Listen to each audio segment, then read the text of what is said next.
friends. Welcome to our show Face to Face on My Dream TV USA.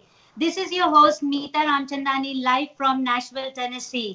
My guests for tonight are very successful and passionate community leaders from Nashville. We have with us Mr. Prakash Patel, pulmonologist and intensivist, Stonecrest Medical Center, and the president of GAMT Nashville, Tennessee. Mr. Atul Malhotra, IT professional and president of Indian Association of Nashville, Tennessee. Mr. Dharmesh Patel, entrepreneur and president of GCA Nashville, Tennessee. Mr. Sam Anto, affiliate broker, Compass Realty, and the former president and founder of the Kerala Association of Nashville. He's also the chairman of FOMA, which is an immigration lobbying agency of the Federation of Malayali Association of Americans. He is the prestigious award winner from the Greater Nashville Realtor Association and also the winner of the Community Leadership Award from Berkshire Hathaway. Welcome, everyone. Thank you so much for joining us tonight. Thank you. Hello. Thank you, Meeta. Thank you. Yeah. So let's begin with a little bit of introduction and also let us know about your association as well. So let's start with Mr. Atul Malhotra. Thank you, Meeta ji. I am an IT professional and I work for a dialysis organization. So my firm does kidney dialysis, transplants, and chronic kidney disease care management to help patients stay off dialysis. On the community front, right now I'm a president of India Association of Nashville. As you may know, India Association of Nashville is a 501c3 non-profit organization since 1962 in Nashville. We are one of the oldest and biggest Indian community-based organization. Many other regional organizations working with us together. Engaged primarily in community by participating and organizing philanthropic activities, cultural events, helping Indian American community to grow its food, doing a lot of fundraising. So we engage with community in a lot of different aspects. That's great. Mr. Prakash Patel. Thank you, Meeta, and hello, everyone. I'm Prakash Patel with the GAMT, Gujarati Association of Middle Tennessee. We are one of the Indian organization, Gujarati organization in Middle Tennessee. We are also non-profit and 200 plus family are members. Our main goal is to promote Indian culture, Gujarati culture with festivals like Navratri, Diwali. We do collaborate with GCA, Gujarati Culture Association, IAN, and rest of the other associations to do charity activity, fundraising, and our organization is very active in Middle Tennessee, along with other Indian associations. Thank you all. Mr. Dharmesh Patel. Good evening, everybody. Yes, I actually serve as the GCA president currently. We have over 523 members, also a 501c, founded back over 30 years ago. It's a wonderful association. It's always great working with our other associations in Nashville. We have over 17 Indian community associations in Nashville, so it's always good to see everybody. We had a great event before this virus came along with a NATAC star back in March. It was a good event that everybody showed up on. It was a bad timing for the tornado, but it was a good fundraiser for a lot of people too. Main thing is joining with everybody. And Siddharth Bhandaria was there, and it was good to see everybody. And hopefully, we can all communicate and get together again here in the near future. Yeah, that's true. That's great. Mr. Sam. Thank you for having me, Meeta ji. I have several community associations.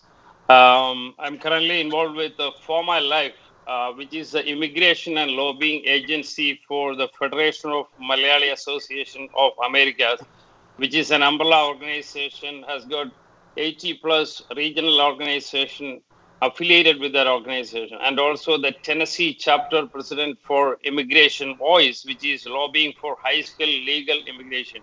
And the founder and former president for Kerala Association, which is actively involved in the Middle Tennessee area. I'm working as an affiliate broker with Compass, one of the major brokerage, upcoming high-tech brokerage, which has got $5.4 billion valuation.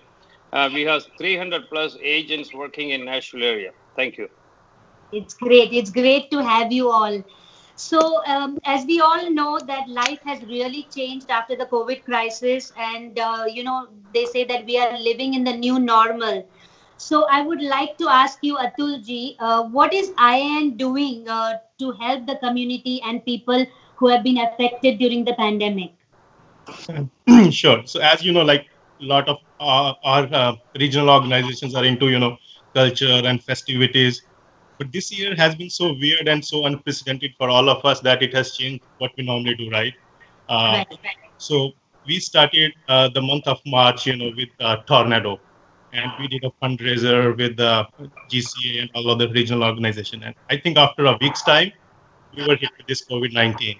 Right. So the need of the hour, I think that was to educate people and provide them resources so that they know what to do.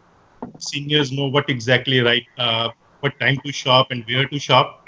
So, and they can order groceries online because there was a lot of confusion going on. Nobody knew like it's for real or it's just for 1 week or 2 weeks, right?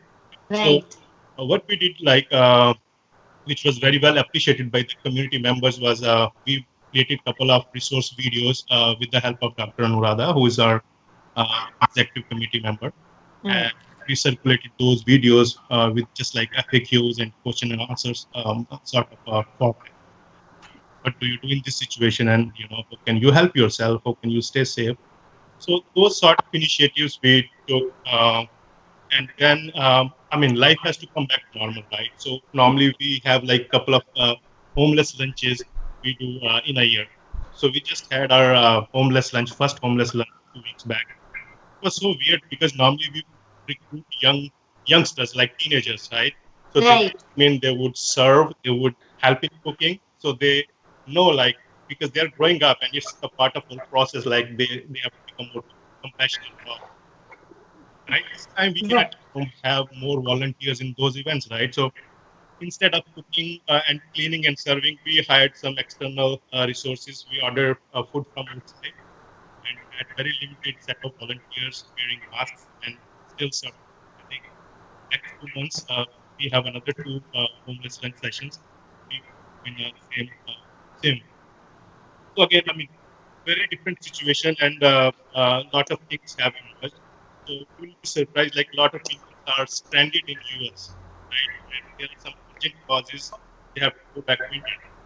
So we've been in touch with a couple of those families where somebody, some parent expired and somebody has urgent surgery in the family and they're not able to go.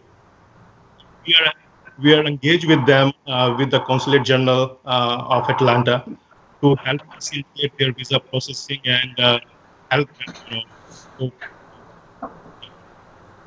so again, we never had these sort of things, where we would work on that way. But it's so agile, it's changing, and that's another thing. Like we've been working on those such initiatives. So yeah, basically helping community, provide them, resources, tools, so they know what exactly they can, do in this situation.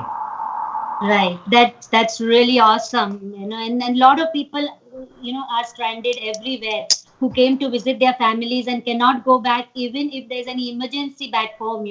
So many people stranded right here. So, Mr. Sam, can you explain your fight against the backlog H1 and L1 visa processing?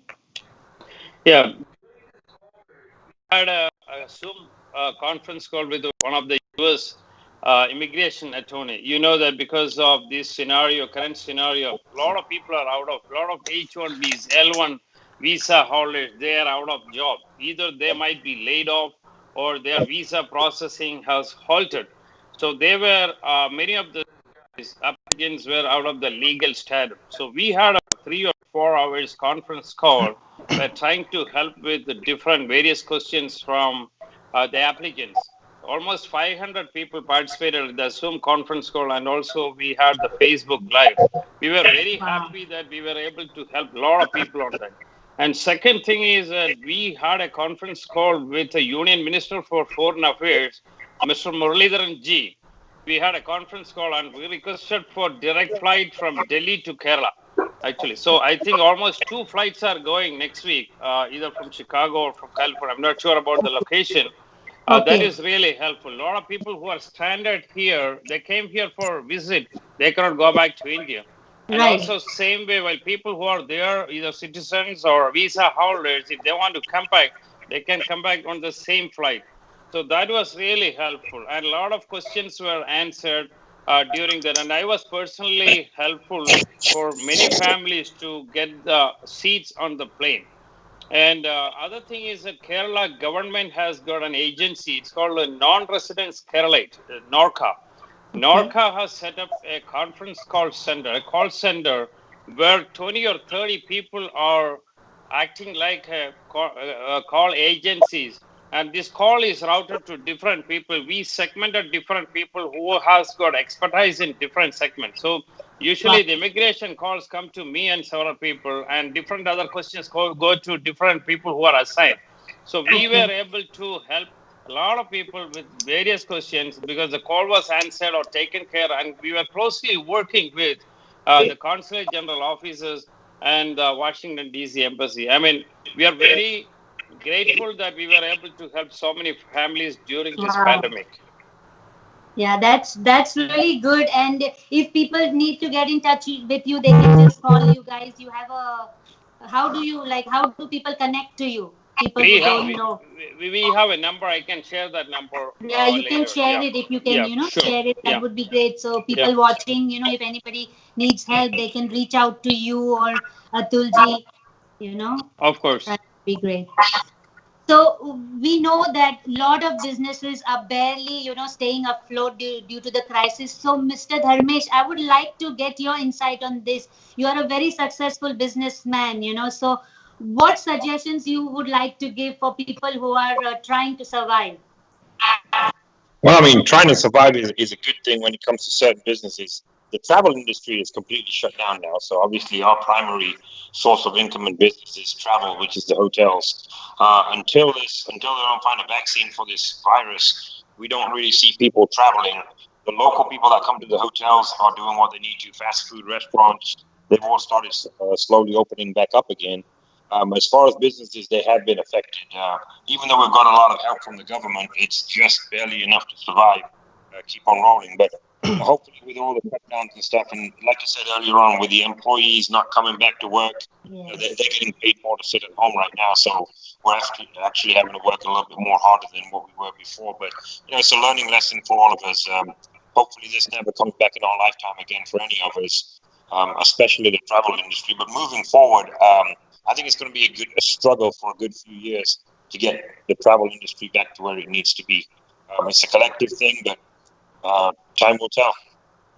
Time will tell. I know. And it is a lot of people, a lot of employers are facing this issue that, because of the unemployment insurance and people are not coming back to work yet. So that's every businessman is facing that problem right now.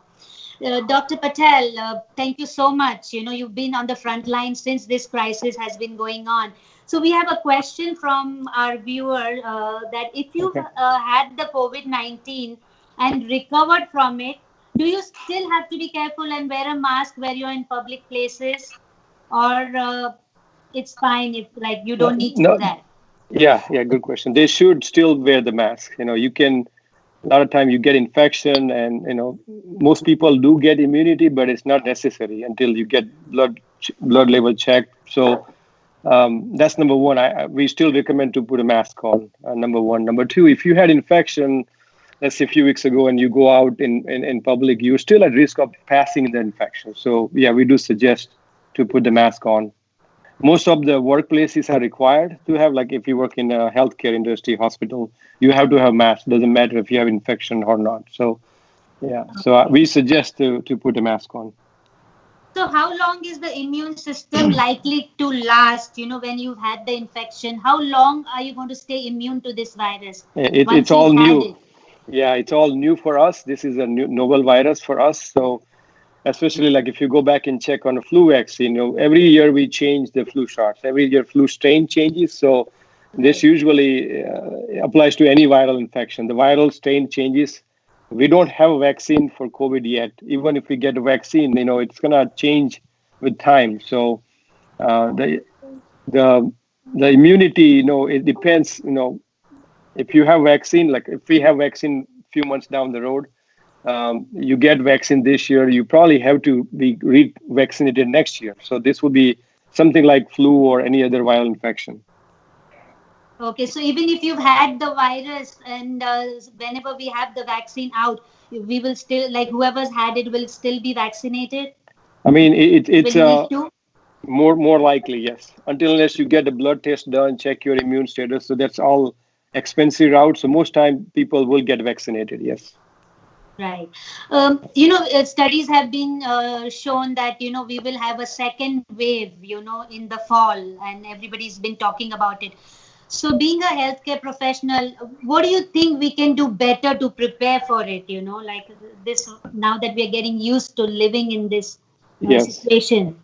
Yeah, I think the best thing we can do is prevention. Prevention is better than any cure. So I think the just simple putting a mask on in public, putting mask at workplace. I mean, those things are number one.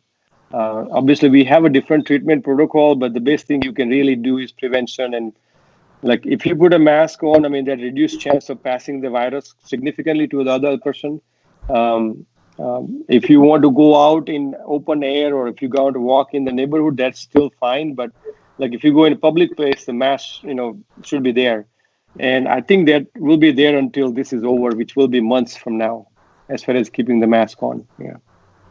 Right. And I'm sure you guys have tried, there are so many different treatments for COVID. So, according to you, what do you think is the most promising one, or what do you think that has really worked well with your patients? I think we've done multiple different type of treatment. There is no single magic bullet for COVID-19. No. Right. So far at local Middle Tennessee Hospital, like I work at TriStar Stonecrest, we use convalescent plasma therapy, which basically involves you take a plasma from somebody who got infected, who recovered from COVID infection. They donate their plasma. We use that plasma. Obviously, we do type and cross. So that has worked quite a bit. We use antibiotic remdesivir that is also available now. State of Tennessee had restriction because it was limited supply. So Vanderbilt has all the supply, and we usually call Vanderbilt. And case by case, if patient qualifies, then Vanderbilt will send medication to us. So remdesivir has worked, plasma therapy. Obviously, if you need oxygen or ventilator, we use that. Um, I mean, those are the main course of treatment at this point. Right. Atulji, you are also in the healthcare field. What challenges are you guys facing? How is it working for you guys? I'm in healthcare, work for a kidney dialysis company. We do transplants, and we also have a wing for CKD. We call as a dialysis care, chronic care, kidney disease care management. So people are out of dialysis. But again, this model was not prepared for this whole pandemic, right? Patients have to come to clinic for dialysis almost thrice a week. So this thing just came from nowhere. I mean, we weren't prepared. So, but of that, a lot of changes happened, a lot of innovation have happened. So more strict procedures are in place. There is a trust that we are trying to put patients on home dialysis rather than in-center dialysis, so that they stay home, say, and I think once a month they can come in-center for their lab work and all. For all non-urgent calls, there is a use of Zoom. So it was there in there before, but it was never at that level where we would really push it. So for all those non-urgent cases, Zoom is getting used, and a lot of IT professionals like me are lucky because we can work remotely. So all our IT staff right now is 100%. But we have, clinicians, doctors, nephrologists, nurses who are, there Right. at the need and, helping patients. So that's commendable. So I'm sure all the business are trying to innovate and, come up Right. to, cope up with this situation. So we are not different. So we want to make sure that level of patient care stays the same. So there are a lot of efforts on that front going on that way. So yeah. Oh, that's great. Thank you so much. All you healthcare professionals, you guys are doing an amazing job to keep everyone safe. It's not easy, especially with the, family back, like at home, it's difficult, to treat COVID patients, all day. So yeah, and I would just like to add, I mean, ours is such a strong community, right? I mean, many doctors, medical staff who are helping patients are of Indian origin. So Dr. Patel is no exception, right? We are so thankful to them, they are there and helping patients. Thank you, so Thank you, Atul. Yeah. And then if I can add one more thing, Meeta, for the audience, even though we still struggling with the COVID and fighting with COVID, the regular healthcare is open. So I would like to tell all the viewers that make sure if you are sick, go to the hospital. All the hospitals have ways to separate the patients, take care of them. So if you're having chest pain, you better call 911 or you go to the hospital. Don't delay the care, the usual care, because most hospitals are open for regular care, surgeries, and all that. Yeah. Right. Yeah. Because people sometimes are nervous if they have chest pain, they don't want to go to the hospital. I've heard and from then a lot of people. Yeah, we have seen in last few weeks people have a major stroke and they just stayed home. So I think I would urge everybody to look for the symptoms, and if you're sick, you get help. You get help. Yeah. Thank you. That's really good. That's so, Sam. My next question is for you. You are in the real estate market, So, what does it look like for you? Whether it's commercial real estate or how does it look like? Yeah, residential, as everybody knows, the residential market is slightly down. The inventory is tight right now, and the Greater National Realtor Association, which tracks the sales for nine counties around Middle Tennessee, and we have the sales report for the April is almost 10% down compared to 2019 April sales. And we are 22% down in the month of May compared to 2019 May sales. And the prices, we are not seeing a big slash in the prices. Prices are still keeping same. And mostly the unemployment is affected in the blue collar segment. And we don't know what is the extent the white collar layoffs are going to happen, because companies might be analyzing the next 2 quarters and see how things are going to be. And of course, commercial real estate is really badly affected, including the WeWork and the shared office spaces. All these companies, some of them are already in default. And commercial mortgage-backed security, CMBS loan is going to be mature in next month. So I heard that probably might be 4 to 5% of the loan might go default. We don't know what is the extent. So that is nationwide. That is not a Nashville case. Right. But of course, the malls are already open. That's a good news. So we are seeing some activities, and so hopefully we have to wait for next 2 quarters and see what extent the commercial real estate is affected. Right. I am sure, everything will be back to normal. People are trying to, get back, get out and, live their normal life right now. So, and I would like to add this one more thing. Residential real estate, of course, now the doctors, the companies, everybody is going to prefer to work from home. So obviously, if you want to buy a home, there is no other place. You have to stay at home. If you have the pandemic is coming, you need to have a house and you have to stay at home. So that's a good news for the residential, and a lot of the clients are now seeking for an office space in their house. That is a new, very common thing, because earlier it was not a big concern that whether I need to have an office space or not. Now most of my clients are saying, "Oh, we need to have a designated office space at home." And if you're renting, obviously the rent is going to be your hedge for your primary house. So obviously, whatever happens, you cannot go to the street and stay sleep at the street. So you need to have a house. So if you're if you're looking for a primary house, whether the market is up or down, if you have a stable job, go for it. Look for a nice house, get it done. Yeah, and just call Sam. Sam is right there to help. Okay. So coming back to the community events, Dharmeji, I would like to ask you that what are your plans like for GCA, for your Gujarati Cultural Associations? What are you planning for the next 6 months? Do you have any plans or any events lined up, or how? What are you guys thinking? Well, going back to when the COVID first started, GCA has two large events throughout the year. The first one is the variety program, where all the children come in and do their dance acts and everything throughout the year. And the second one is obviously our Diwali program. Pushing back our variety program was a little difficult because all our kids have already started practicing. They got all the outfits from India, all excited. So our first thing would be is that once we can open back up GCA safely through CDC requirements, it's going to be real difficult. As Dr. Prakash Bhai said, that we try to, when we have events, we have minimum 500 to 800 people in there. So putting somebody in a GCA hall like that without any protection or mask or anything is very dangerous. Our first thing is to make sure that our membership is safe.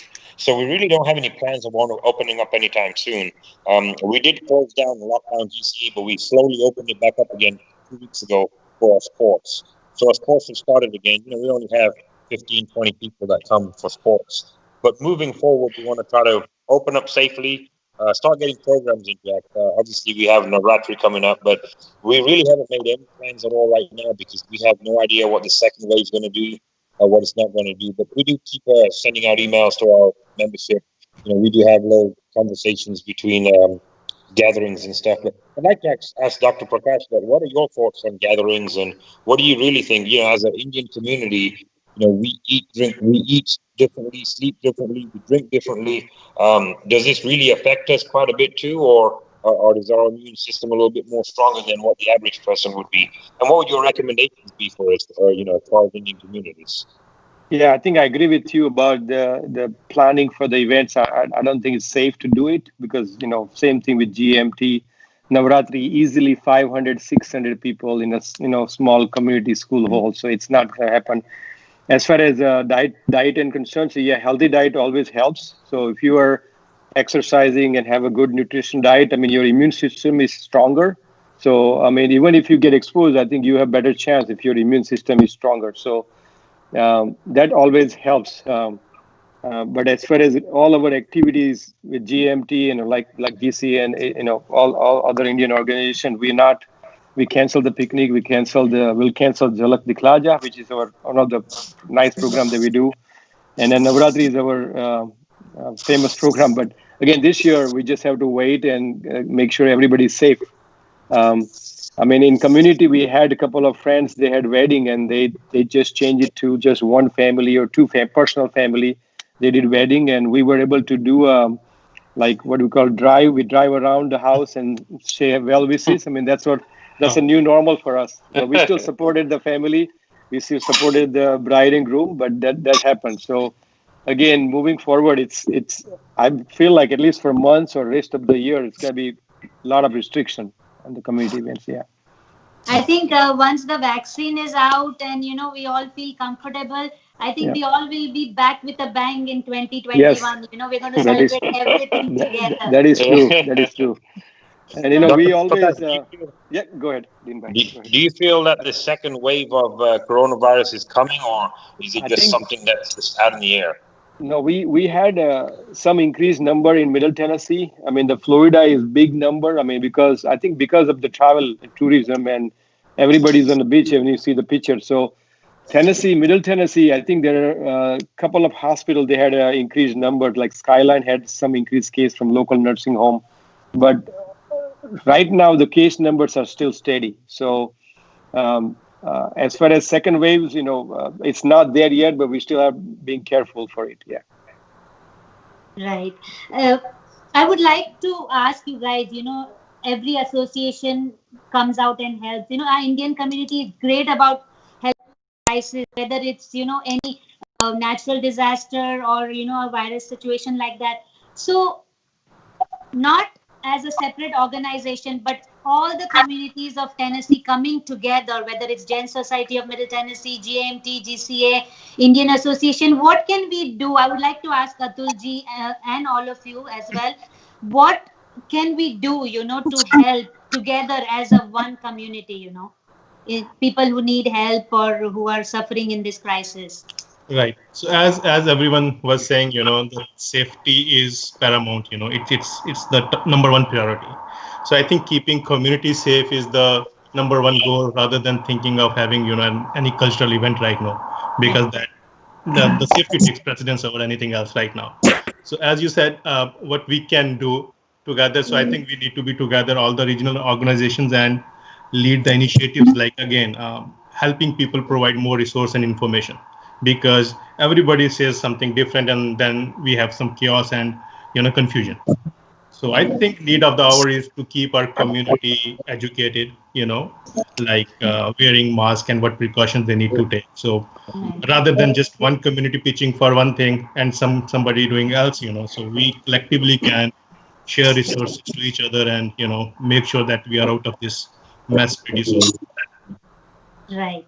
I would like to ask your insight on it as well, Dr. Patel.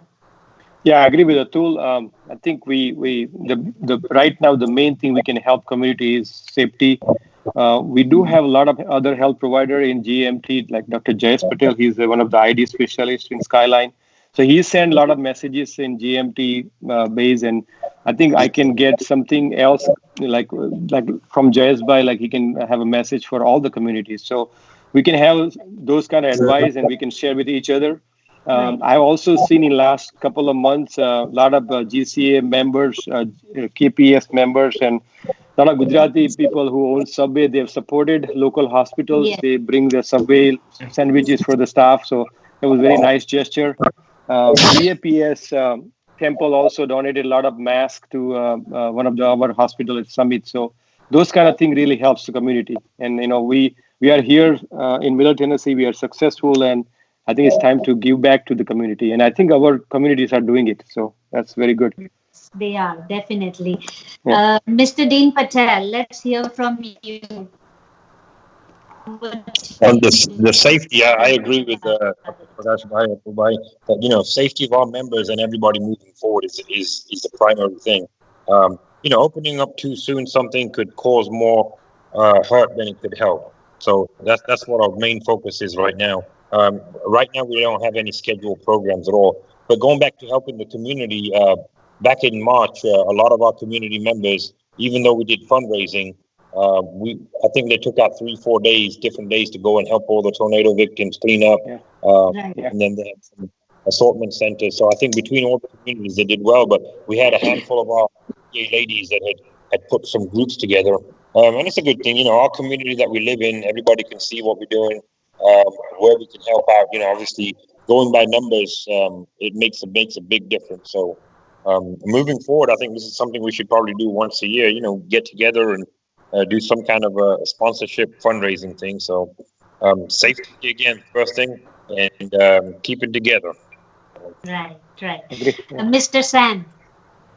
Yeah, I totally agree with my fellow speakers, what they said with regard to the safety and other things. And also one thing we may consider is probably we can create a professional forum where our members can reach out for various type of help. For example, mental health.